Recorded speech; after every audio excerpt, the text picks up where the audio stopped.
That's nice. Well, thank you. This is the first award that Homeland Security USA has received, and certainly the last. The show is off the air and had a short-lived run, but I'm especially honored that it comes from your group and that it has the unique distinction of being unique, the only one.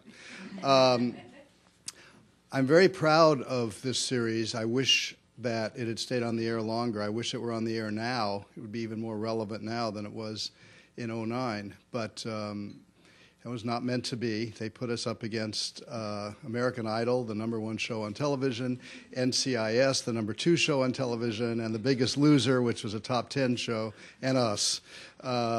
So we didn't make it. But in the process of doing 13 one-hour episodes, we did about 150 stories. And so coming here today, I thought, well, how can I synthesize this down for you into maybe a half a dozen things that I learned as a result, bullet points, not paragraphs, what I learned producing this series, because I came to this with about as much knowledge of immigration issues and border issues as the average person. So these are my my list. The first thing I learned is that overall DHS is doing a great job. Now, obviously, they're not doing a perfect job, or nobody would be crossing the borders anymore, and we wouldn't have any more drug problems and all that. Obviously, unless there was a lot more money and a lot more personnel involved, things are going to get through that shouldn't. But overall, I was amazed by the intuition of some of these officers and agents, how they just can spot something that's not right from their years of experience, and how good they are, and how effective they are. I mean, we went down to places thinking we'd have to wait for days to get maybe one story, and at the end of a first day, we'd have 10 stories. I mean, that's how busy it is and how effective they are. So that was the first thing I learned, that overall, I think that DHS is doing a terrific job.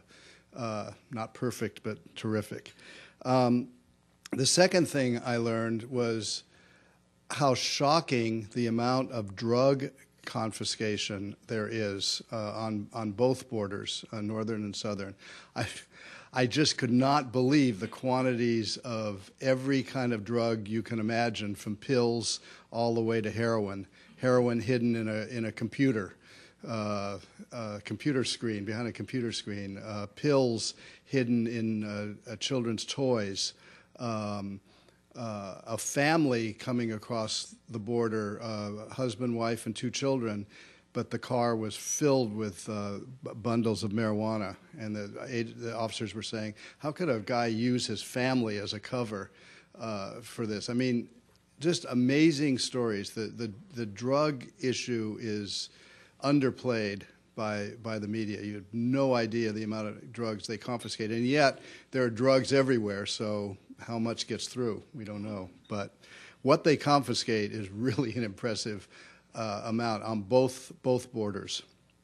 The third thing I remember is that I had a breakfast with the then head of security for DHS, and he said, the thing that keeps me up at night is not the southern border, it's the northern border.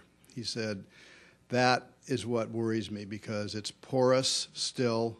Now, of course, this was 2 years ago. Hopefully, a lot of improvements have been made. But he said, that's the border I worry about. And in fact, we had 3 different stories of Canadian citizens of Iraqi descent who tried to come across the border, and their stories were very fishy, and they were all sent back.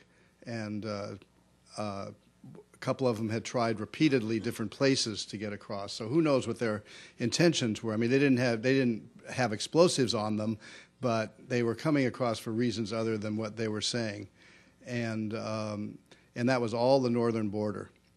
So in terms of terrorism, the real danger is the northern border.